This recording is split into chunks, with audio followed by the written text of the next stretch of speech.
Bonjour, merci pour les Comment ça cigales. va? Enfin, c'est impressionnant parce que c'est vraiment toutes les thématiques dans lesquelles on a envie de s'impliquer et vous avez vraiment choisi les thématiques spécifiques par rapport à nous, club de sport. Hein. Ça fait Merci, 30 ans que je suis dans le tant mieux, métier et c'est la première année que je vois ça et je suis vraiment ravi. Ouais. tant mieux. Et Mm. n'hésitez pas à nous signaler d'autres thématiques, hein, j'en profite, qui Ouais. vous intéresseraient pour l'année prochaine. Là, on termine un peu l'année des webinaires, on reprendra en septembre. Donc, s'il y a d'autres sujets, hein, n'hésitez pas à faire un petit mail. Ben, en attendant que tout le monde se connecte, je vais quand même refaire un petit tour sur le dispositif pour ceux qui ne nous connaissent pas encore. Et donc là, c'est une thématique voilà, particulière, hein. Je vais présenter aussi les intervenants qui seront avec nous. Juste pour vous rappeler, donc on aura une personne de l'Agence nationale du service civique, Théo Fugier, qui est adjoint au chef de pôle développement et ingénierie.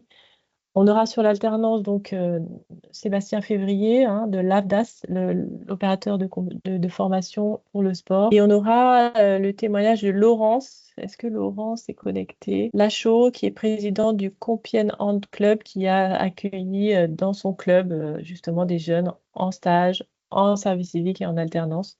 Donc, ce sera intéressant d'avoir son regard. Laurent, vous faites signe quand vous êtes connecté aussi. Alors, peut-être, effectivement, on envoie toujours les supports après, hein, ceux qu'aussi partageront les participants. Vous rappelez donc que c'est une initiative du ministère du Travail et ministère des Sports. Donc, c'est un financement des deux ministères pour déployer cette communauté de clubs sportifs engagés. Et donc, c'est de faire le lien entre l'emploi, les acteurs de l'emploi et les acteurs du sport, les clubs. Donc, on est une équipe de 4 personnes hébergées au sein de France Travail, enseignement Pôle emploi.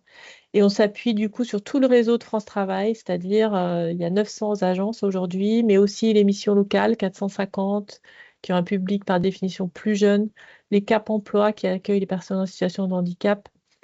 Voilà, l'objectif, c'est qu'il y ait un réel rapprochement entre ces deux mondes pour que vous puissiez mener ensemble des actions et accompagner, parce qu'on le sait, on l'a vu, vous l'avez prouvé, le sport permet vraiment de ramener, d'orienter les personnes tout au long de la vie, hein, socialement, mais aussi professionnellement, finalement, parce que le club a par définition pas mal de partenaires ou alors est en lien avec beaucoup d'acteurs localement.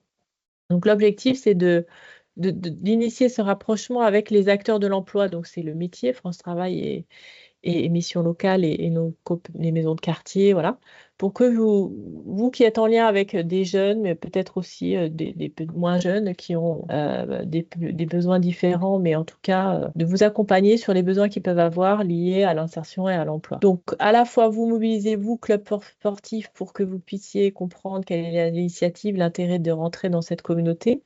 Nous, on fait aussi le lien, on fait la même animation en interne au sein de France Travail avec maintenant un référent sport par région, donc même de 1 à 3 personnes qui vont pouvoir vous orienter si vous n'êtes pas en contact avec une agence France Travail ou si vous avez un projet qui mériterait d'être déployé, voilà. Et ensuite, ben, nous, en national, notre objectif, c'est d'aller chercher des partenaires.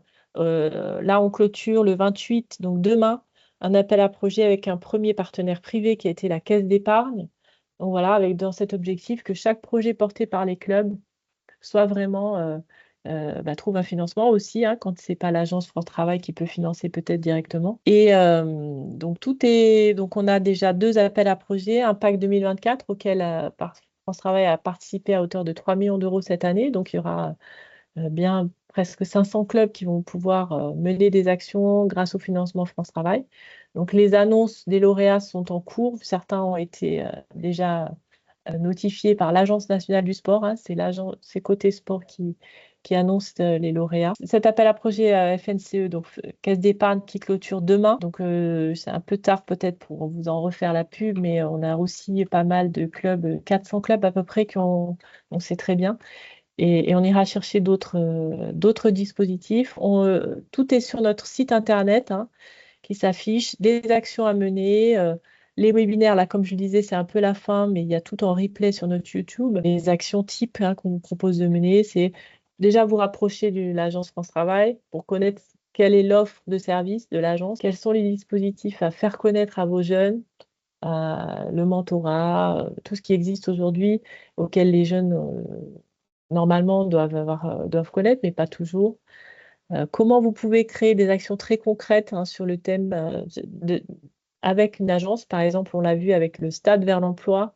C'est des job dating sportifs, vraiment des journées de recrutement grâce au sport qui permet de briser la glace. On arrive à créer davantage de liens entre des demandeurs d'emploi et des recruteurs qui autrement, peut-être, avec leur CV, n'auraient pas réussi à séduire. Et donc, on accompagne, hein, France Travail, les recruteurs à aller au-delà du CV, à rencontrer les personnes. Et c'est là que le sport a un véritable rôle à jouer. Des phases plus en amont de découverte des métiers. Voilà. Enfin, on a présenté tous ces dispositifs toute l'année. On continuera bien sûr à partir de septembre, hein. On sait que juillet-août va être un petit peu, vous serez soit en vacances, soit occupé par un super événement. Donc voilà, on reprendra tout ça. Sachez donc on a déjà plus de 4000 clubs engagés. Je vais remettre le lien. Mais je vous encourage à vous inscrire, ne serait-ce que voilà, pour suivre le dispositif et à envisager petit à petit. C'est vraiment s'inscrire, entrer dans une communauté et ensuite aller vers plus d'engagement. Une action cette année, demain, deux autres actions. Un rapprochement avec France Travail pour étudier quelles peuvent être les bonnes pratiques. Puis on lancera sur la plateforme, sur notre site internet, d'autres. On a vraiment volonté à pouvoir vous accompagner sur un projet, par exemple, avec des clubs plus expérimentés, hein, tout simplement à qui vous pourrez pitcher votre projet pour qu'ils puissent vous dire, ben là, est-ce que tu as pensé tel ou tel financement, tel ou tel montage. Voilà, donc ça c'est en cours, hein, c'est vraiment, ça va venir petit à petit. Présentation de l'initiative, on pourra y revenir aussi, hein, et puis n'hésitez pas à prendre un temps, soit avec moi, soit avec le référent local de France Travail dans votre région, dont je vous communiquerai aussi les coordonnées. Et donc aujourd'hui, on a souhaité vous proposer d'aborder cette question, alors un peu brut de décoffrage, hein, bien sûr, ces dispositifs n'ont rien à voir, stage, service civique et alternance. Et c'est bien pour ça que ça nous paraissait intéressant de pouvoir vous les présenter tout de même ensemble, parce qu'ils concernent des jeunes aujourd'hui qui sont en demande aussi de pouvoir faire leur service civique ou leur alternance dans un club. Mais ça reste voilà, des processus pour vous différents. Donc voilà. Et encore une fois, hein, c'est des présentations qui ne seront pas exhaustives et il ne s'agit pas de vous inonder. Mais voilà, nos interlocuteurs ici vont vous briefer avec le temps qu'on aura. Et en tout cas, on restera derrière disponible et pour vous orienter vers les personnes à qui contacter localement, hein. Nous, là, c'est les webinaires, c'est vraiment en national, mais bien sûr, il y a à chaque fois des personnes en local qu'il faudra que vous pourrez aller contacter pour aller plus loin. Voilà. Et donc, je passe la parole à Théo. Et je te laisse aussi partager, si tu le souhaites, un document, hein, bien sûr. Merci beaucoup Héloïse. Bonjour à toutes et tous. Alors effectivement, je vais vous partager du contenu. Euh, alors j'essaye de... J'ai pas l'habitude de Teams. Je vais essayer quand même de trouver rapidement une solution. Et en haut, le petit à côté en haut à droite, il y Ouais, a une flèche hop partager là, normalement normalement. ça va être bon. Je vais Ouais, mettre en mode, super. je vais le mettre en mode diaporama.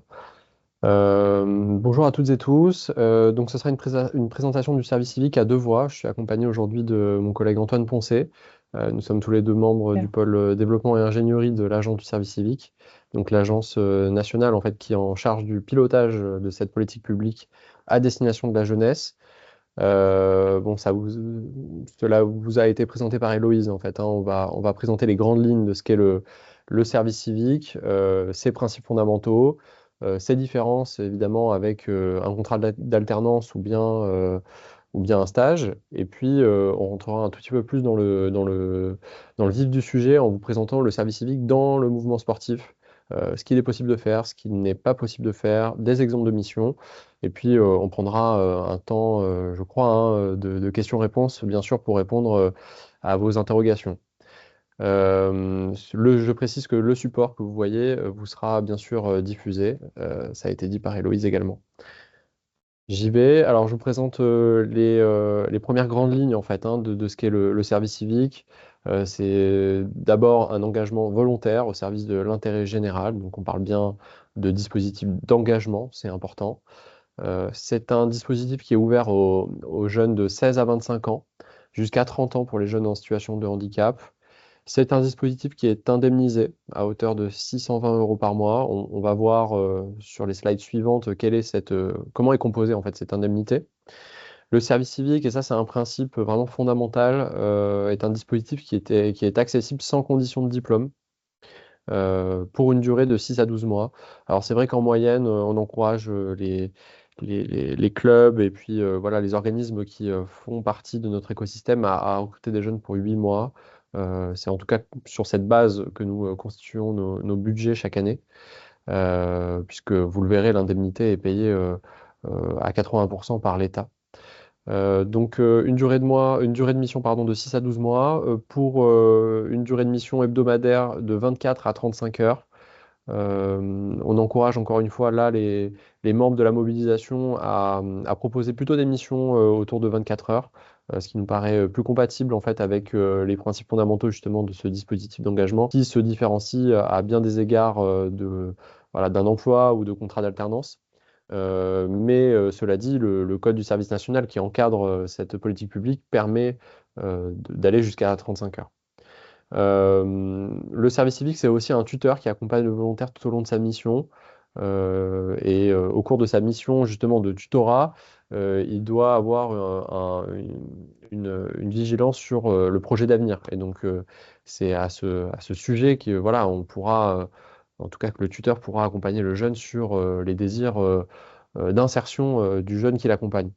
Et puis enfin, une obligation de formation pour le jeune volontaire, c'est la formation civique et citoyenne de 2 jours minimum, euh, où voilà, il est question de plein de sujets de société, de vivre ensemble, etc.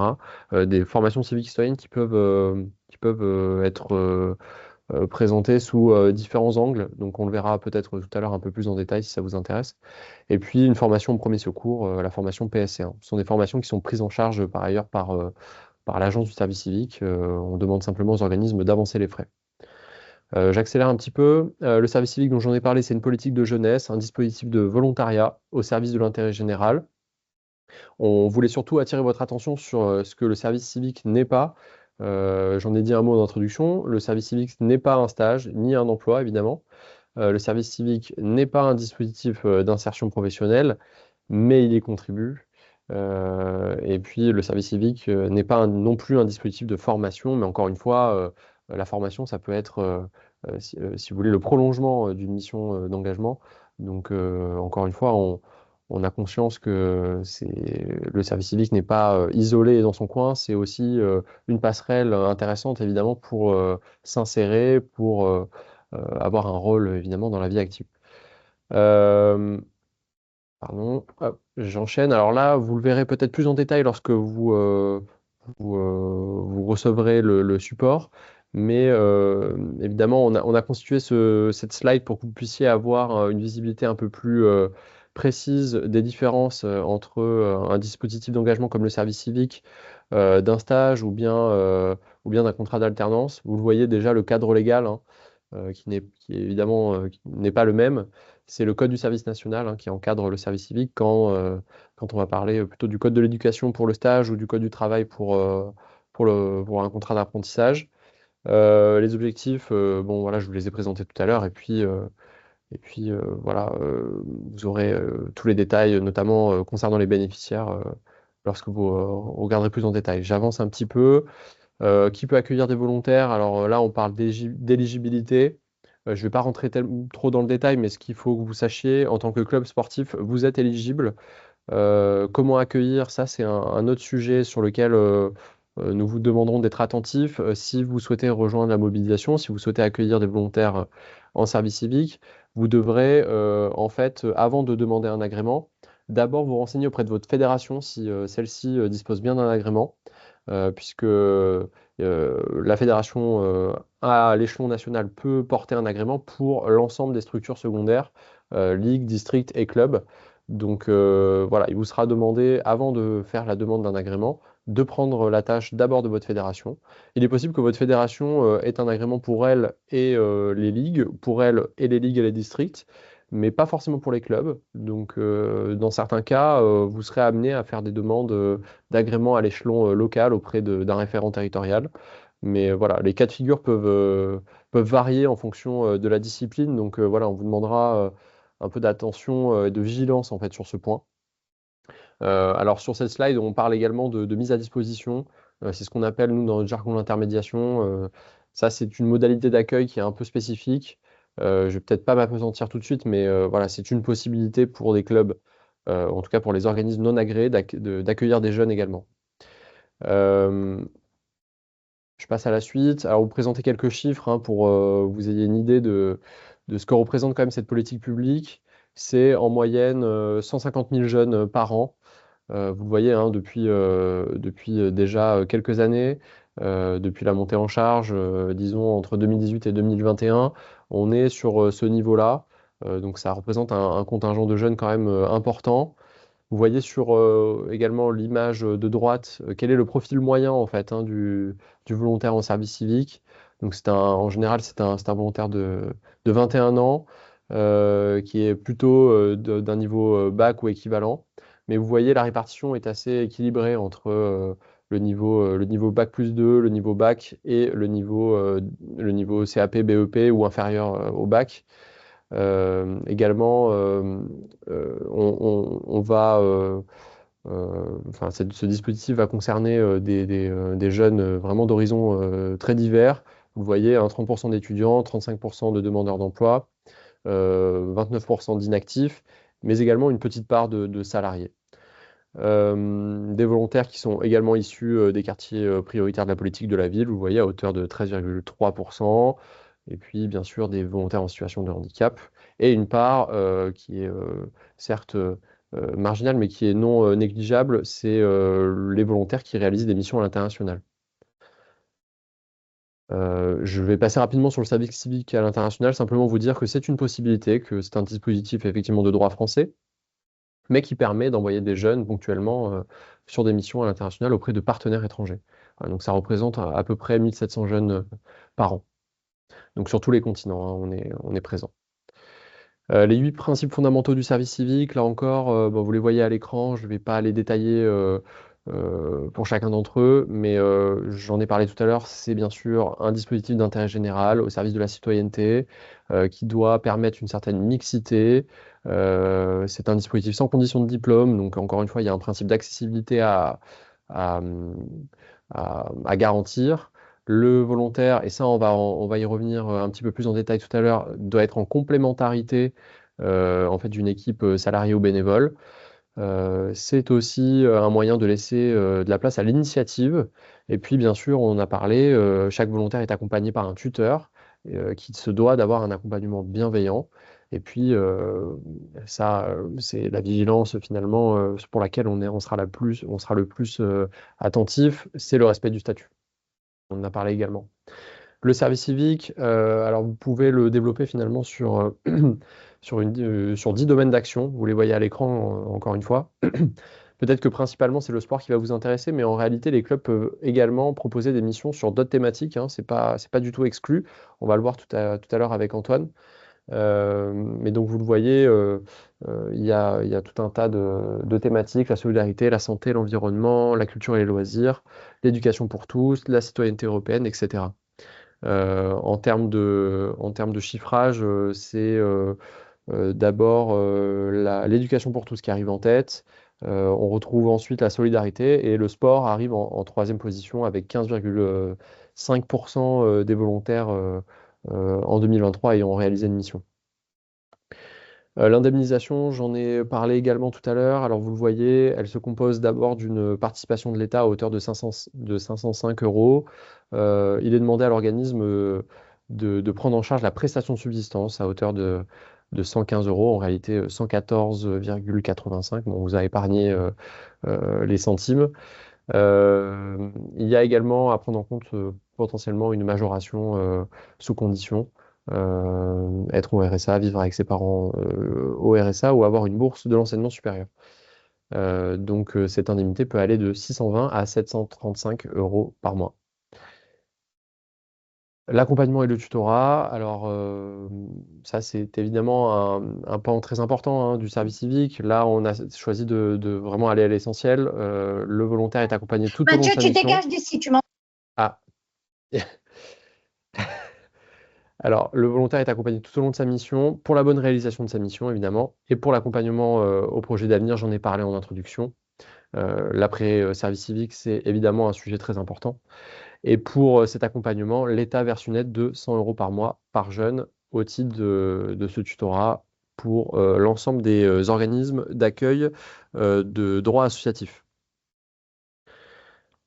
La formation civique et citoyenne, alors elle est composée d'un volet théorique et d'un volet pratique. Le volet théorique, c'est 2 jours minimum de formation. Il y a tout un référentiel qu'on vous invitera à explorer, peut-être dans un second temps, parce que en fait, cette formation, elle permet d'aborder tout un tas de sujets en lien avec les valeurs républicaines. Et puis, le volet pratique de la formation civique et citoyenne, c'est la formation aux gestes de premier secours, le PSC1. Et donc, comme je le disais en introduction, ce sont des formations qui sont prises en charge par l'Agence du service civique. Voilà pour l'essentiel du service civique. Je vais laisser la parole à Antoine pour vous parler du service civique dans le mouvement sportif et rentrer un peu plus dans le détail de ce qui peut être proposé aux jeunes, en fait, hein. Les missions qui peuvent être proposées et surtout ce sur quoi vous ne pouvez pas positionner les jeunes. Voilà, ça sera très important, évidemment. Antoine, je te laisse la main. Ouais, merci beaucoup Théo.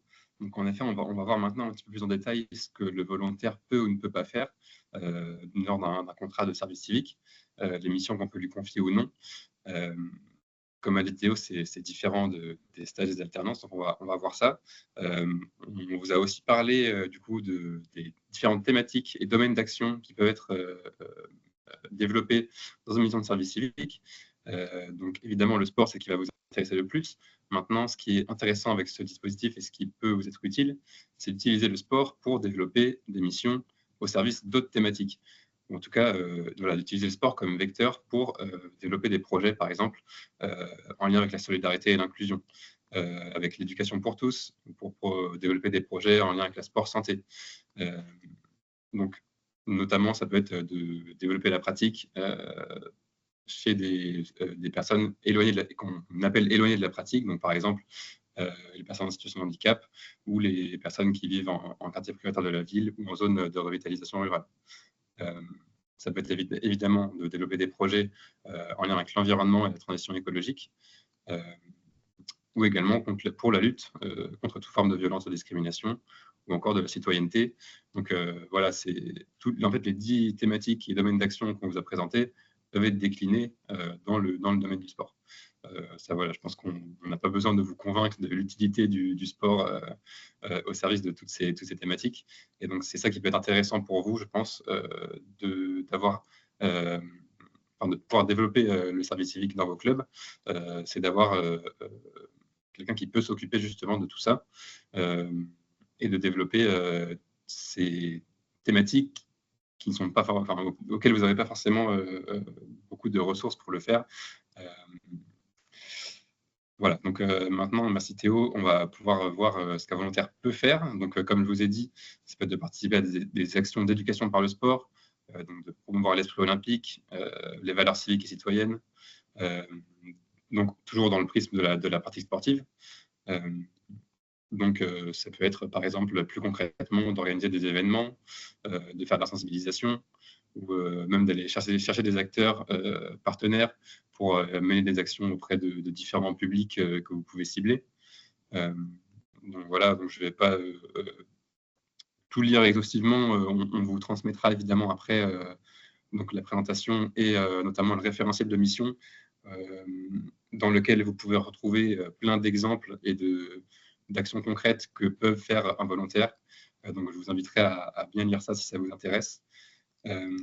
Donc, voilà, il peut participer à des actions qui utilisent le sport comme vecteur d'intégration et d'insertion, comme je vous l'ai dit avant, ou contribuer au développement du sport santé, la prise en compte des enjeux environnementaux, etc. etc.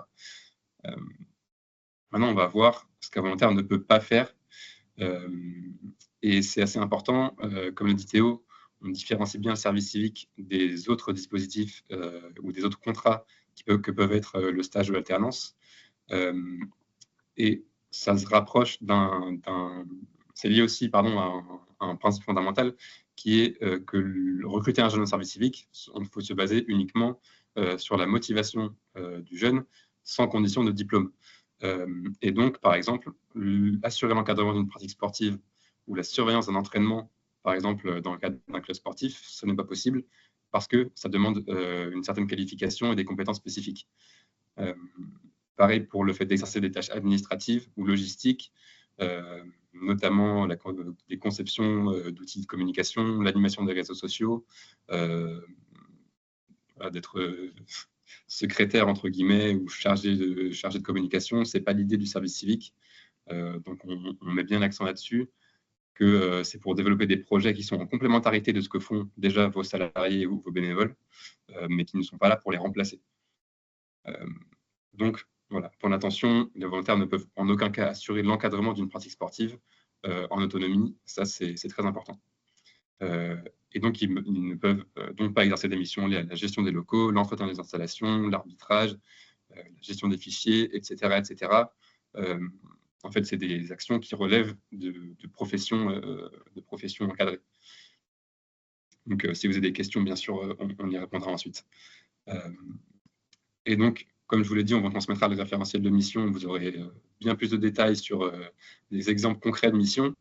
Mais on peut, par exemple, on a des missions qui sont agréées, qui peuvent être de promouvoir l'accès à l'athlétisme pour des personnes en situation de handicap, de favoriser la pratique du rugby féminin, développer des passerelles entre le monde scolaire et le club pour encourager la pratique physique et sportive, donc développer l'accompagnement scolaire en complément à la pratique sportive, sensibiliser des publics au développement durable et aux citoyens. Antoine, Donc, il faut qu'on avance un peu plus vite, désolé. Oui, on partagera ouais. C'est la dernière slide, mais oui, ouais. bien entendu. Donc, je vois déjà des questions. Vous voyez qu'il y a beaucoup de sujets, de thématiques qu'on peut aborder avec le service civique et que vous pouvez retrouver dans le référentiel de mission qui vous sera transmis. Voilà, merci. Maintenant, si vous avez les questions là dans le chat. Est-ce qu'on peut faire un seul contrat entre 16 et 25 ans? Le jeune peut faire un seul contrat? Oui, tout à fait. Le service civique, c'est une seule expérience dès lors que vous atteignez les 6 mois de mission. C'est-à-dire que si, par contre, vous êtes accueilli dans une structure dans laquelle vous avez le jeune a des difficultés, il peut y avoir une rupture de contrat. Si cette rupture de contrat intervient avant les 6 mois, le jeune peut avoir un nouvel essai. Ok. Voilà. Mais dès lors que le jeune atteint 6 mois de mission, il ne peut plus recandidater pour une mission de service civique. C'est un principe important, effectivement. Peut-être une main levée, et puis après on va... Moi, je vois pas les questions, je suis navré. Renan, le bot, je vous en prie, allez-y. Oui, merci. Juste une question. J'ai vu derrière dans vos slides que l'État pouvait indemniser le tuteur de ses services civiques. C'est une démarche en parallèle du service civique ou c'est automatiquement fait ou comment peut-on faire pour avoir accès à cette proposition? Non, alors en fait, l'État n'indemnise pas directement le tuteur. En fait, c'est une aide qui est versée à la structure pour organiser, pour optimiser l'accompagnement du jeune. Donc, c'est pas directement, si vous voulez, une subvention. Enfin, si c'est une subvention, mais c'est pas directement une aide qui est adressée au tuteur. C'est charge à l'organisme ensuite d'en faire bon usage. Si je puis dire, mais c'est pas censé directement aller dans la poche du tuteur, hein. Pour le tutorat, on compte beaucoup sur le volontarisme en fait des personnes au sein d'une structure pour justement s'engager au service de l'engagement et accompagner les jeunes comme ça au quotidien. Donc, il est important de ne pas peut-être attribuer cette fonction à quelqu'un qui ne le souhaiterait pas ou alors qui souhaiterait avoir une contrepartie financière suite à cet engagement.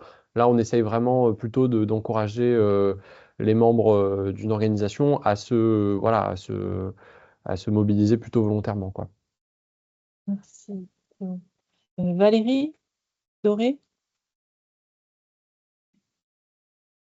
si vous voulez ouvrir le micro, poser une question.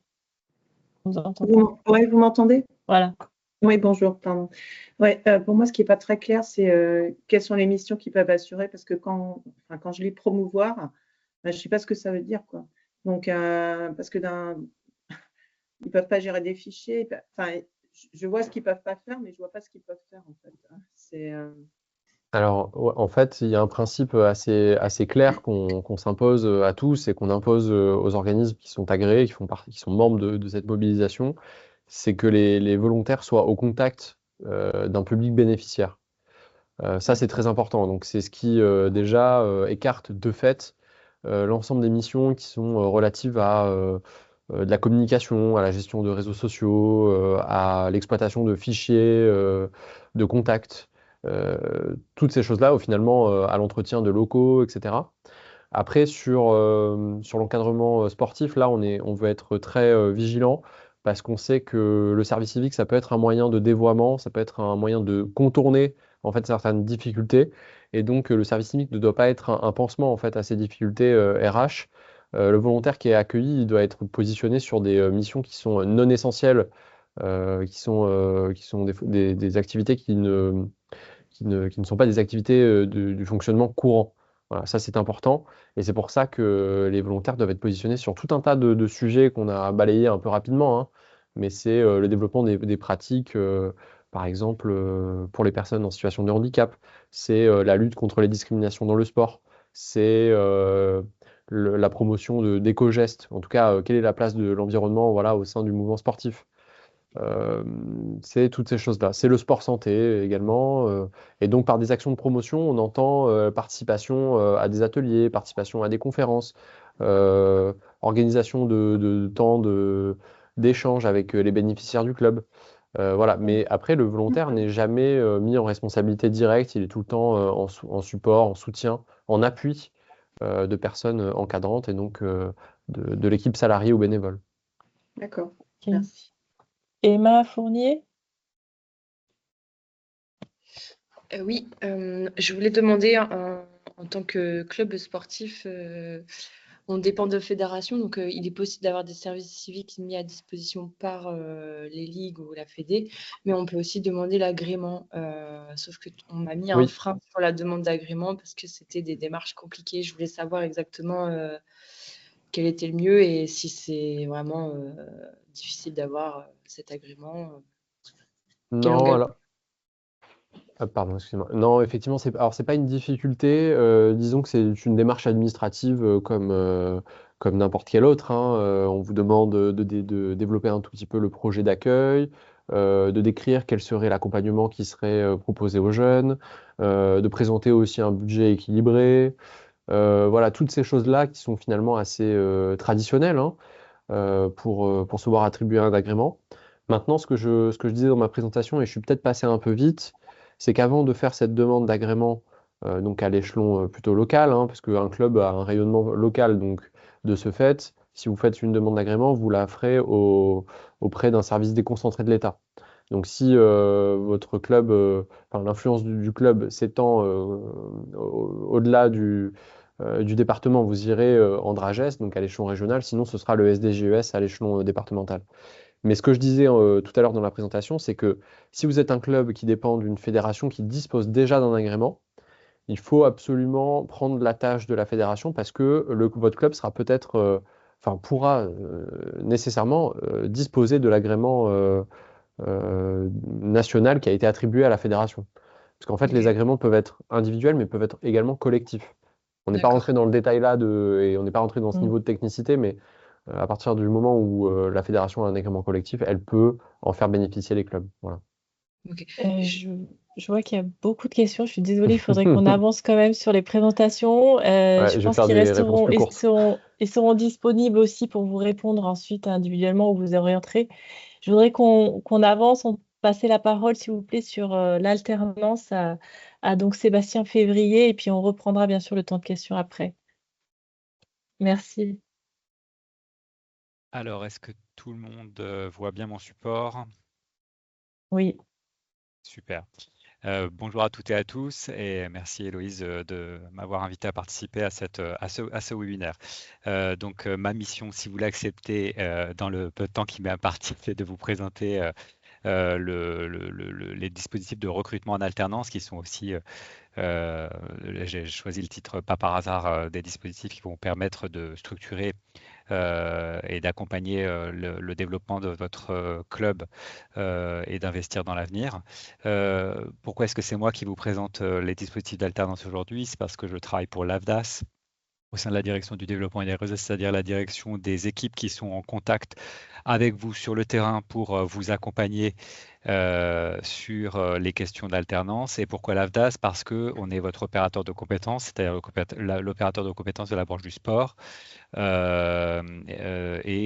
a comme mission, mandaté par l'État, alors certes, de gérer et d'administrer les contrats en alternance, mais surtout, avant ça, de vous accompagner dans vos démarches de recrutement, dans votre politique de recrutement et dans vos projets de recrutement pour bien définir ce qui vous correspond le mieux. Un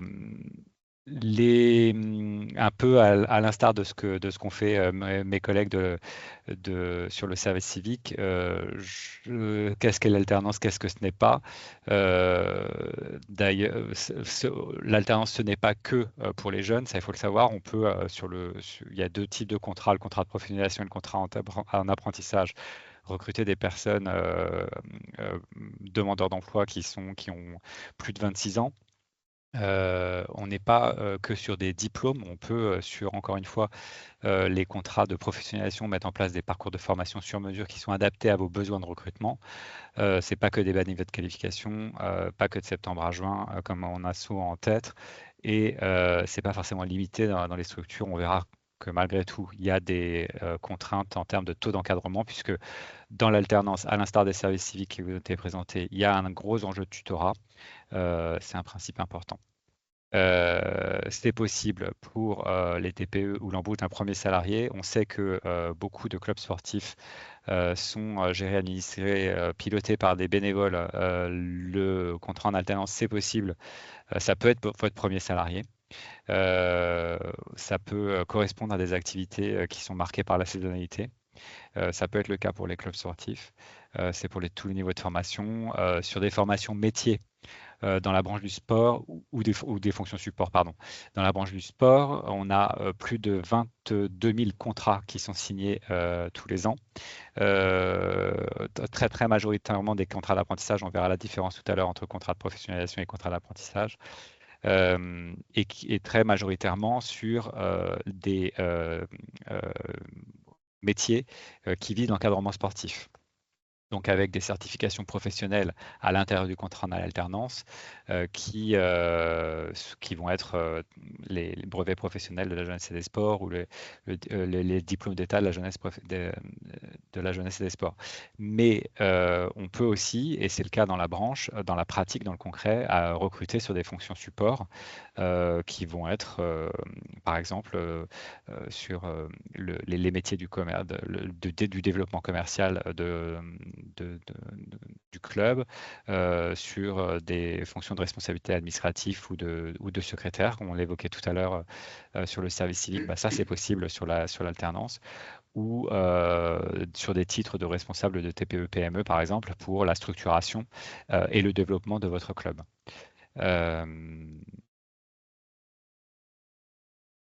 Peut-être préciser, c'est vrai que je me suis lancé dans l'alternance, mais vous n'êtes pas forcément familier avec, même si le mot porte bien, indique bien ce que ça veut dire, mais qu'est-ce que ça veut dire?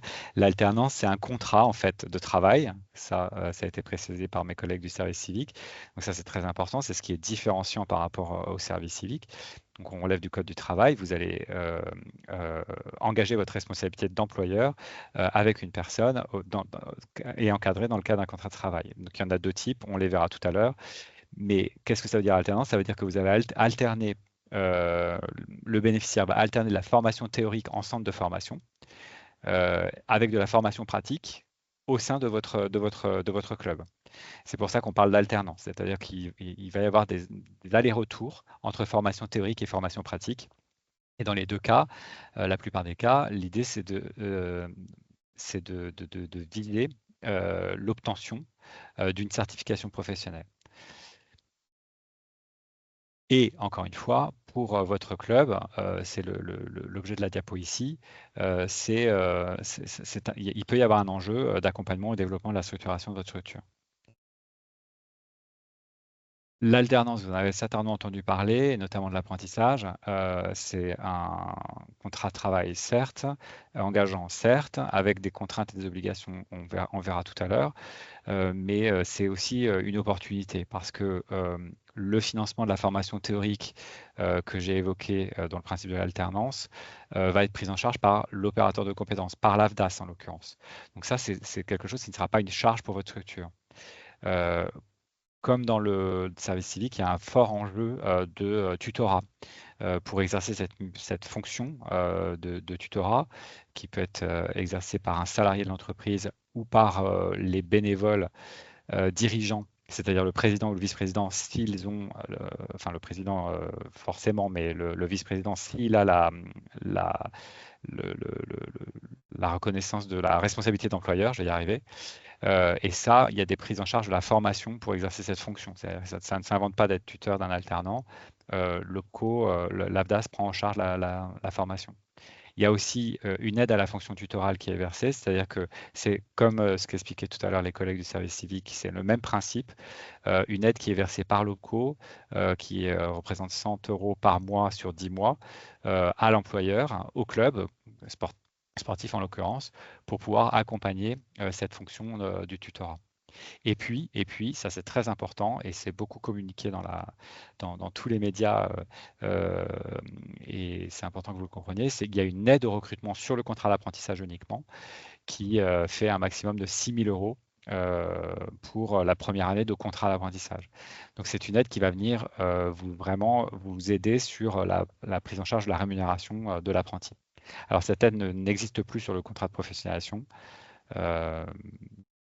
mais sur le contrat d'apprentissage, elle existe toujours. Je passe ces diapos assez rapidement. Ce qui est important pour faire la différenciation entre les choix qui vous sont proposés, au-delà du simple aspect un contrat de travail, pas contrat de travail, c'est le projet que vous avez pour votre club. Et là, sur cette diapositive qui vous sera encore une fois transmise, c'est toutes les questions à se poser qui peuvent justement vous amener à vous dire, OK, la solution pour moi, c'est de recruter un alternant. J'ai pas le temps de toutes les passer, mais encore une fois, vous avez des collègues en région qui sont là pour vous accompagner dans la définition de votre besoin et dans le bon choix de recrutement. Alors, je l'ai évoqué plusieurs fois, j'aurais peut-être dû passer cette diapositive au début de ma présentation. Il existe 2 types de contrats d'alternance. Il y a ce qu'on appelle le contrat d'apprentissage et le contrat de professionnalisation. Vous avez des similitudes dans les 2 cas, c'est-à-dire le principe de l'alternance, par exemple, travail en apprenant, apprendre en travaillant, alternance entre la formation théorique et la formation pratique. Dans les 2 cas, vous pouvez acquérir un diplôme ou un titre à finalité professionnelle, même si, encore une fois, sur le contrat de professionnalisation, vous avez la possibilité de mettre en place des parcours de formation sur mesure qui ne sont pas forcément avec une visée certification professionnelle. Dans les 2 cas, on facilite l'intégration dans l'emploi, puisque à l'issue de tous les contrats en alternance, on a souvent une pérennisation de l'emploi. Il y a des différences qui peuvent être la finalité de recrutement. Dans le cadre d'un contrat d'apprentissage, vous êtes sur la formation initiale, vous allez accompagner un jeune dans la continuité de son parcours de formation initiale. Vous allez accompagner dans la philosophie le jeune dans l'acquisition, dans l'obtention de son diplôme. Sur le contrat de professionnalisation, c'est plus un objectif de réponse à un besoin d'emploi que vous pourriez avoir. Les durées de formation, les rémunérations, les conditions d'éligibilité du public, elles vous sont décrites dans les diapositives suivantes, et les modalités de financement du coût de la formation sont un peu variables dans un cas comme dans l'autre. Ce qui est très important à retenir, parce que je sais que je suis très rapide et pas forcément clair dans mes explications dans le cadre de ce webinaire, c'est qu'on a des outils sur le site internet de l'AFDAS qui vous permettent de récapituler tout ça de façon très didactique et de façon très claire et lisible. Je vous renverrai, enfin, vous avez des liens d'accès pour ces guides, mais je rappellerai aussi tous les outils qui sont à votre disposition à l'AFDAS pour vous fluidifier, vous simplifier ces recrutements, cette compréhension d'abord et ce recrutement. Merci beaucoup, Sébastien. C'est fini? Ah, il faut que je m'arrête là, pardon. Ok. Non, Là, non. effectivement, j'ai peut-être. Ouais, Vas-y. j'essaie de. Ouais, peut-être que je peux passer rapidement là-dessus. Et vous dire que oui, comme c'est un contrat de travail, il faut signer un document qui s'appelle un CERFA. Vous avez peut-être déjà l'habitude. Dans les deux cas, c'est un CERFA. Ils sont différents d'un contrat à l'autre. Mais pour ça aussi, on vous accompagne et vous avez la possibilité de venir sur le site internet de l'AFDAS aussi, dans votre espace dématérialisé, puisque si vous êtes adhérent de l'AFDAS. Si vous n'avez pas de salarié, vous n'êtes pas déjà adhérent de l'AFDAS, mais vous avez la possibilité de créer un espace et vous pouvez remplir les CERFA de façon automatisée sur le site. C'est important de le faire comme ça parce que si vous le faites à la main, vous pouvez faire des erreurs, alors que si vous le faites de façon dématérialisée, vous avez un certain nombre d'indications qui vous sont données ou de points de blocage qui vous permettent de vous garantir que vous respectez toutes les dispositions réglementaires et conventionnelles. Voilà, je suis désolé, j'ai pas le temps d'aller plus loin, mais Merci, oui. voilà, je Oui, passe mais rapidement. on fera, je vois qu'il y a effectivement, on refera des présentations peut-être à partir de septembre, plus spécifiquement et puis sur un temps un peu plus long. Je te remercie déjà, Sébastien. Je voulais profiter de la présence de Laurence Lachaud, qui est présidente du Compiègne Handball Club, pour recueillir son témoignage justement sur la différence d'avoir accueilli ces 3 types. Et je te laisse la parole. Et puis, merci. Bonjour Et tout je le vous monde laisse d'abord. répondre dans le chat, hein, pardon, Sébastien, Théo, je vous laisse répondre dans le chat. Je vois qu'il y a aussi une collègue du CNOSF. Merci beaucoup.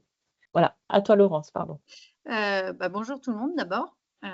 Effectivement, le CHBC, parce qu'on va le faire en plus court, a eu l'occasion d'accueillir des services civiques en créant son propre agrément, pardon, et des alternants, d'où la confusion des mots, depuis 4 ans maintenant. Donc, on a accueilli 4 services civiques et 1, 2, 3, 4, 5, 6 alternants, dont un pour le 6e pour l'année prochaine. Effectivement, comme le signalait, alors pardon, j'ai pas retenu les prénoms, mais Sébastien. le service civique et enfin L'agence et l'AFDAS. l'agence du service civique et l'AFDAS, ce sont deux dossiers complètement différents et 2 approches totalement différentes.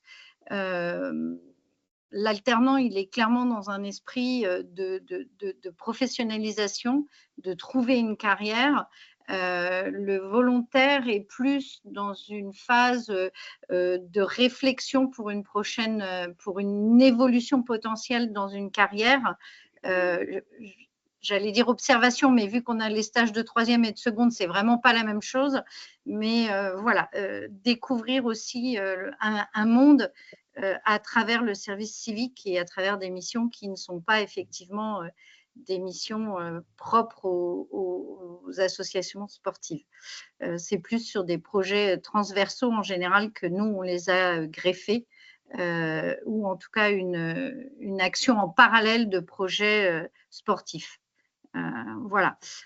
Pour donner des idées, puisque j'ai entendu l'intervention de Madame Doré, je crois, qui demandait ce que voulait dire promouvoir le sport ou les activités. Nous, on a fait le choix de faire 3 types d'actions qui seront peut-être plus concrètes. Donc, on a eu d'abord un jeune qui est parti avec 2 services civiques, pardon si je ne suis pas claire, sur la notion du fair play, soutien, respect de son équipe quand on joue. Et pour ça, on a créé une fan zone et non pas une ultra zone comme on peut l'avoir dans certains clubs. Pas de critique, mais juste nous, on préfère le mot fan que ultra. Ça ne résonne pas tout à fait de la même manière aux oreilles des non-initiés, on va dire. Et donc, on a développé plein de petites discussions, rencontres avec les jeunes licenciés du club pour qu'ils se rendent compte qu'on soutient notre équipe et qu'on ne vilipende pas ni l'arbitre ni l'équipe adverse. Je pense que certains sports collectifs sont assez touchés par le problème. Et c'est intéressant que le club soutienne cette démarche par rapport au respect vis-à-vis de l'arbitrage et de l'autre équipe adverse. Voilà, donc ça c'était ça. Et au niveau de l'alternance, par contre, ce sont des gens qui avaient déjà une idée un projet sur une professionnalisation ou en BPGEPS, donc un niveau bac, ou en titre 4 ou en titre 5. Donc, c'est des titres qui sont mis en place par ma fédération de hand, qui sont peut-être pas forcément les mêmes en fonction des différents sports. Et qu'on a recruté. Là, on cherche aussi une alternance, par exemple, en communication, parce qu'on a besoin de structurer et que l'alternance est un moyen aussi, quand on a déjà les salariés un peu existants, de structurer son club et d'avoir des vraies compétences qui sont mises en œuvre dans le club. Voilà. Donc, je fais un peu Et vite. les jeunes que vous aviez recrutés chaque fois, ils venaient du club, hein? Enfin, comment dire? Alors, sur le service civique, oui, l'extérieur. j'avoue. Alors, vu que l'agence est là, je vais me permettre, pour avoir assisté à la journée de formation de tuteur, hein, qu'on est obligé d'avoir, ce qui est plutôt un bon point. En tout cas, quand on est bénévole comme ça, je serais un peu plus dubitative sur le fait d'obliger des personnes qui sont diplômées dans l'accompagnement, qui sont des suiveurs d'apprentis. Je suis un peu plus dubitative sur des professionnels, on va dire, du monde sportif, mais voilà. Donc, j'ai fait la journée du service civique et la plus grosse difficulté qui se trouve pour nous, c'est de trouver le bon profil. Vraiment,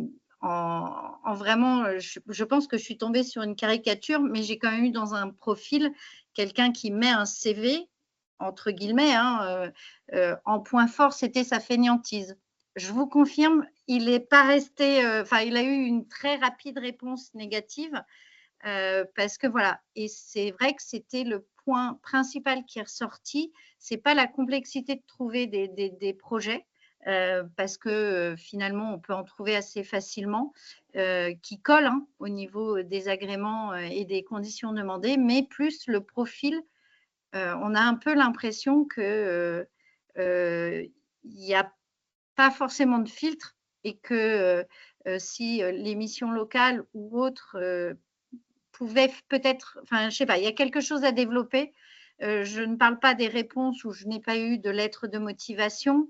C'est quand même sympa de se présenter autre que par j'aime les réseaux sociaux et le sport. Enfin, c'est un peu difficile de se dire ah chouette, on va perdre du temps parce que je suis désolée, mais quand on J'avais est compris que bénévole, du coup, pardon Laurence, je te coupe, t'en mais j'avais compris que du coup les jeunes venaient beaucoup. C'était aussi une possibilité de proposer à vos propres jeunes du club une opportunité. On l'ouvre sur la final. plateforme du service civique, hein, le CV, Ouais. enfin l'annonce est à disposition de tout le monde. Oui, je vous cache pas qu'on en informe nos jeunes parce que c'est Ouais. vrai qu'il y a des jeunes qui sont intéressés aussi dans Très le bien. club. Ouais. Voilà, donc Et on a. Théo, Vas-y. peut-être tu voulais leur répondre. Oui, bah, Ouais. effectivement, je veux bien répondre. Merci Laurence hein, pour ce témoignage. C'était important effectivement que les clubs témoignent. Donc répondre effectivement sur le processus de candidature, enfin en tout cas de recrutement par les organismes. Une chose qui est demandée et qui fait partie effectivement des obligations pour les organismes et donc les clubs, c'est de publier les missions sur le site internet pour que celles-ci soient ouvertes à tous. Ça, c'est un principe voilà, pour garantir le principe d'accessibilité hein, dont on a parlé précédemment. Bien sûr, les clubs ont disons, le réflexe de proposer ces missions à leurs jeunes, à leurs licenciés, et c'est bien normal. Attention tout de même à ne pas recruter sur profil. Voilà, nous, on essaie de garantir une accessibilité en fait, des missions, que celles-ci soient sans condition de diplôme, que seule la motivation finalement soit le critère de recrutement. Bon, évidemment, quand un jeune met fainéantise dans ses points forts, j'imagine que c'est un peu délicat et que cette candidature n'est pas nécessairement retenue, mais ça, on le comprend très bien. Voilà, nous, on encourage quand même tous les clubs, en tout cas tous les organismes plus largement, à prendre contact avec le jeune qui fait l'effort de candidater. Aujourd'hui, il n'y a plus d'obligation effectivement de déposer une lettre de motivation, mais on Non. encourage chacun des clubs, et c'est vrai qu'il faut avoir le temps pour le faire, mais d'abord au moins un échange téléphonique avec le club qui fait, avec le jeune qui fait la démarche de candidater. Mais c'est vrai que Alors, c'est du temps à mobiliser, je bien suis sûr. désolée Théo, mais moi quand je fais l'effort, parce que tu parlais enfin je parle sous le tu, hein, je me permets, Ouais, excuse-moi. bien sûr, pas de problème. Obtenir l'agrément, oui, c'est assez simple, hein. Remplir le dossier, j'aurais pas forcément utilisé le mot simple, j'aurais utilisé le mot simple, mais un peu long, hein, les Ouais, c'est 500 long. mots minimum à chaque Ouais, fois, c'est vrai. les questions un peu redondantes, si je peux me permettre. Comment allez-vous accueillir un jeune? Quelles sont les choses que vous... Et c'est deux questions différentes pour lesquelles il faut qu'on développe de manière assez précise. Comment allez-vous l'accueillir? Qu'avez-vous mis en place? Je vous assure qu'à un moment, et là je parle au club, hein, c'est pas toujours évident d'avoir des formulations qui changent. Et de temps en temps, voilà, c'est un petit peu redondant. Maintenant, le Faudrait service civique qu'on... avance vachement. Moi, ça fait 4 ans et je vois qu'il y a énormément d'avancées et de facilitation, notamment sur les retours, parce qu'on est obligé de faire un retour du service civique après, avec Ouais. un bilan, etc. Et ça s'est énormément simplifié. Et Oui. j'avoue que les services de l'État, en tout cas dans mon département, sont très accessibles et très à l'écoute. Et ça, j'avoue que c'est Ouais. très agréable. Ouais, c'est une super chose. Et du coup, pardon Héloïse, je rebondis juste sur ce que tu viens de dire, Bien sûr. Laurence, mais pour vous dire à toutes et tous qui participez à ce webinaire que vous pouvez bien sûr prendre contact avec le référent service civique en fait, de votre département ou de votre région. On va vous transmettre justement l'annuaire pour que vous puissiez voilà, avoir ce contact facilité. Parce que nos référents avec qui, bien sûr, on collabore sont à votre disposition pour répondre à vos questions. Et ils n'hésiteront pas voilà, à rentrer dans le détail de tous ces sujets qu'on a abordés peut-être un peu en surface, mais voilà, vous pourrez bien sûr les solliciter pour explorer la question et puis travailler avec eux sur le projet d'accueil.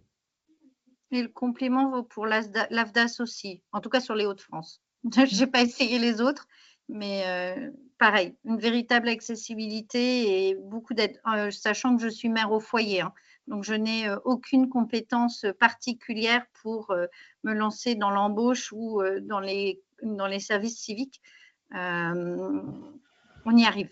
On y arrive. Il faut un peu se mettre dedans et ça a fait un vrai plus pour le club. Merci beaucoup, Laurence. C'est vrai que je me rends compte qu'on aurait dû prévoir beaucoup plus de temps. Si vous êtes encore disponible, Théo et puis Sébastien, vous avez encore 5 minutes pour prendre deux questions, on va dire. Allez. Oui, Allez. allons-y. Alors Valérie, Doré, je sais pas si la main est restée levée ou il y avait encore une question. Valérie, il faut ouvrir le micro. Alors, oui, la question, je l'ai posée dans le chat, en fait, c'est quelles sont les ok. conditions d'accueil qui sont requises, Parfait. parce que c'est des conditions matérielles qui sont importantes. Et quand on est un Pour club le service sportif, on n'a civique. pas de bureau fixe. Ah oui. Vous avez répondu déjà peut-être dans le chat ou Théo? Alors j'ai répondu aux questions qui étaient dans la partie questions et Super. réponses. C'est vrai que j'ai pas regardé le chat parce que chez moi ça chargeait difficilement. Sur cette question liée à l'accueil, effectivement, c'est quand même une condition pour accueillir le jeune. Alors bien sûr, je l'ai dit tout à l'heure, le volontaire que vous accueillerez, il sera au contact d'un public bénéficiaire, donc il sera plutôt en action, évidemment, et plutôt pas derrière un bureau. Mais c'est important quand même pour lui d'avoir quand même son espace pour préparer une intervention, pour préparer un atelier, pour préparer voilà, n'importe quelle activité en fait qui ferait partie de son champ d'action. Donc même s'il n'a pas de bureau attitré, il faut qu'il ait quand même un espace dans lequel il peut s'isoler ou dans lequel il peut également avoir Ce qui est indispensable pour l'alternance, Ouais. du coup, Sébastien. Et pour l'alternance, ça dépend du métier occupé. Oui, si ça c'est de dépend du l'encadrement métier. sportif, évidemment, il n'y a pas besoin d'un métier. Si vous êtes Ouais. sur un responsable administratif, voilà, c'est Ouais. du bon sens. Enfin, ça m'étonne de... Et pour un service civique, c'est pareil? C'est ce Oui, que- Théo répondait pour le service civique, hein, donc Ouais, je on est réponds pour le d'accord. service Ouais. civique. Ouais. On va prendre la Mhm. question d'Emma Fournier, ou c'était bon? Je sais pas si c'est les mains qui sont restées levées ou pas. Emma? Oui, Oui, un pardon, retour moi, c'est resté d'expérience, levé. si vous le permettez. Oui, bien sûr. J'ai juste Rapidement. une question, pardon. Ah, Emma, Euh, alors, je savais pas, il y a plusieurs je personnes. prends juste, ça dure 2 secondes. C'est valable pour des personnes qui sont de nationalité étrangère? On Et là, parle je Pour du le parle service service civique. Alors, civique? Ouais, hors UE. service civique? Oui, je crois que c'était service civique dans le Oui, chat pour si- que j'ai service vu civique, passer. pardon. Ouais, si c'est ouais. pour le service civique, effectivement, c'est un dispositif qui est ouvert aux volontaires, enfin aux jeunes de nationalité étrangère. Il y a une page sur notre site internet qui fait la liste non exhaustive en fait des titres de séjour qui sont compatibles avec une mission de service civique. Donc, on vous invite à consulter cette page. Et pour l'alternance, c'est des contrats de travail. Donc, si vous avez une autorisation de travail, vous pouvez signer un contrat d'alternance. Sinon, non. D'accord. Est-ce qu'on peut passer par la mission locale pour trouver un service civique si ça passe par la mission locale, pardon, qui est le tuteur et qui le rémunère, Théo? Très bonne question. C'est vrai que Laurence en a parlé tout à l'heure un petit peu. Il y a un travail qui est fait avec la mission locale, qui est en fait effectivement un groupe prescripteur dans notre environnement, dans notre écosystème. C'est un acteur, un partenaire qui permet de repérer les jeunes et qui bien Mm. souvent les redirige vers une mission de service civique. Alors, soit la mission locale invite le jeune à aller directement candidater auprès du club qui dispose déjà de son agrément, soit la mission locale peut également mettre à disposition le jeune. On l'avait vu hein, dans l'une des diapos. La mission locale peut mettre à disposition le jeune auprès du club et dans ce cas-là, il y a un double tutorat. En fait, le jeune aura un tuteur au sein du club, mais le jeune aura également un tuteur au sein de la mission locale. D'accord. Est-ce il existe une liste, Théo, des fédérations qui ont l'agrément ou c'est pas recensé? Il me semble que le ministère devait faire ce travail. Je sais pas Ouais, si ouais, ouais, tout à ça a fait. abouti. Ouais. C'est un travail qui, C'est public cette liste ou... Ouais, alors en fait, voilà, c'est ça que j'allais dire. La liste des organismes agréés est publique. Maintenant, j'ai tendance à penser que ça ne doit pas être un travail si facile parce qu'il y a un certain nombre de structures qui sont agréées, hein, quasiment 10 000 en fait. Donc, bon, il faudrait qu'on vous communique cette liste. À ce jour, c'est un travail de recensement qui est encore en cours, D'accord. malheureusement. Mais je dirais qu'une grande majorité des fédérations disposent d'un agrément. D'accord, ok. C'est un peu du doigt mouillé, hein, désolé. Ouais. Il restait... Fanny, c'est bon de ton côté? Non, merci de me donner la parole. Du coup, moi, mes questions, elles portaient plutôt sur le tuteur et l'accompagnement du tuteur, en fait, et notamment, enfin, sur les services civiques. Hein, du coup, on reste bien sur ce secteur-là. Est-ce que les formations, du coup, elles sont rendues obligatoires pour les tuteurs, ou est-ce qu'ils peuvent se former pour tout ce qui est projet d'avenir, et comment, entre guillemets, on vérifie que le jeune qui est en service civique, en fait, il est bien là pour développer son engagement, enfin développer ses compétences et aboutir à un projet derrière. Merci beaucoup pour cette question. Effectivement, c'est très, très important. L'Agence du service civique pilote un marché de formation qui permet en fait à tous les organismes agréés et également aux organismes non agréés qui souhaiteraient entrer dans la mobilisation de se former et de se former gratuitement. Donc à la fois aux fondamentaux du service civique, mais à la fois aux fondamentaux du tutorat de service civique, avec des modules très spécifiques justement qui portent sur l'accompagnement au projet d'avenir, sur le recrutement des jeunes, sur le recrutement de volontaires en situation de handicap, sur l'envoi de volontaires à l'étranger ou l'accueil de volontaires étrangers en France. Donc voilà, ce marché, il permet d'organiser, de programmer des formations, des sessions de formation sur tout le territoire hexagonal et ultramarin. Et ces formations sont bien gratuites, hein, je le répète. Donc c'est vraiment à cet endroit-là que les organismes et a fortiori les tuteurs se forment. Ok, et ça c'est du coup sur votre site internet, sur le service de l'agence civique? Alors, je pense qu'il doit y avoir un moyen d'accéder au site plus spécifique via notre site internet Service Civique, mais sinon, peut-être, Héloïse, je te ferai passer une liste de liens et j'intégrerai Ok, effectivement le lien de notre plateforme qui permet de s'inscrire à ces formations. très bien. Ok. Merci. Je peux vous le mettre peut-être dans le chat. Ah oui, si tu l'as déjà, C'est vas-y. effectivement Super. peut-être plus rapide, pardon. Saïd Chabi, on va prendre la dernière question. Oui, enfin, moi j'aimerais bien avoir les coordonnées de Théo de l'agence pour lui parler. Enfin, je suis cadre technique national à la Fédération française de boxe et malheureusement notre fédération n'a pas d'agrément. Et beaucoup de clubs souhaitent accueillir des volontaires en service civique, mais la partie administrative est compliquée pour certains d'entre eux. Je voulais voir avec toi de quelle manière on pourrait directement passer par la fédération pour après Ouais. faire de l'intermédiation. Alors, c'est une bonne question. Effectivement, il faudrait qu'on explore un peu le sujet ensemble. Héloïse pourra vous donner mon contact. Mais en Merci. fait, c'est aussi l'avantage, effectivement, pour les clubs de reposer sur une fédération, c'est de se dispenser en fait, de toutes ces démarches administratives. C'est ça. La fédération fait cette démarche d'avoir un agrément collectif et ensuite les clubs viennent se greffer à l'agrément collectif, ce qui leur épargne voilà, tout ce travail qui était décrit tout à l'heure par Laurence, qui peut être effectivement un petit peu long. Euh, Non, mais j'en suis d'accord, hein, je suis d'accord pour ça. Après, il faudra voir sur les modalités d'accueil ensemble. Ce ne sera pas forcément de la mise à disposition. En fait, les clubs qui sont greffés à un agrément peuvent directement accueillir en fait, sans mise à disposition. Après, il existe différents modèles. Il faudra voir ensemble ce qui est le plus approprié, et le plus adapté à vos besoins, en fait, hein, mais on pourra voir ça ensemble sans aucun problème. Ah, je veux bien. Et si Héloïse, elle peut donner mes coordonnées aussi, ça serait bien. Oui, Ouais, tout pas à de fait. souci. C'est gentil, Et merci Héloïse. n'hésitez pas à partager dans le chat aussi. Sur l'alternance, est-ce qu'il restait des questions? Sinon, on va peut-être libérer Sébastien. Juste une question. Oui, je vous écoute. Juste une question. C'est sur la même thématique que je suis président d'un club de tennis. J'ai l'habitude de prendre des alternants. Par contre, sur le service civique, j'avoue que j'avais commencé un dossier, puis je l'ai abandonné faute de temps.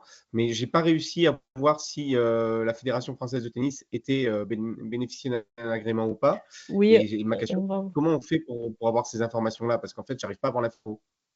Et quand j'ai même demandé au président du département, il n'a pas su me répondre. Donc, Alors, si je ne me trompe pas, la Fédération française de tennis n'a pas d'agrément à l'échelon national et donc les clubs de tennis sont invités à déposer des demandes d'agrément à l'échelon local. d'accord. Il Donc, faudrait que je contacter reboucle avec la c'est la fédération. liste que vous nous avez mis dans le chat. Comment? C'est la liste que vous avez mise dans le chat. Là, j'ai vu, il y avait une liste avec des correspondants locaux au département, c'est ça? Alors ça, c'est sur la formation. C'est vraiment sur un aspect très lié à la formation, mais je peux vous partager tout de suite l'annuaire. Comme ça, vous pourrez prendre la tâche du référent sur votre territoire. Vous êtes Je sur quel suis dans le Gard. territoire? D'accord, ok, bah, très bien. Bah, vous serez en contact avec le référent départemental en SDJUS. Je vous mets le lien là tout de suite dans le chat. Hop. Super. Donc là, Merci vous avez le beaucoup. lien pour l'annuaire des référents, hein, cette fois. Les référents, il y a des référents aussi qui existent sur le marché de formation, mais c'est vraiment sur un autre sujet. Merci à tous. Je pense qu'on va clôturer. Et puis, merci encore pour votre disponibilité, Théo, Sébastien, Laurence. Je sais qu'on aurait pu beaucoup plus vous exploiter, mais on aurait pu tenir la journée. Mais merci. Et puis, on refera encore une fois sur cette thématique si on ressent le besoin. Voilà. Pas de problème, merci pour l'invitation en tout cas. Et au revoir à tous. Bonne journée à tous. Merci. Au revoir. Au revoir. Merci, au revoir. C'est pour Au revoir. Héloïse, tu m'envoies ça par mail? Tu as mon adresse mail directement. On envoie après, oui, tout à fait. Merci beaucoup. Bonne journée.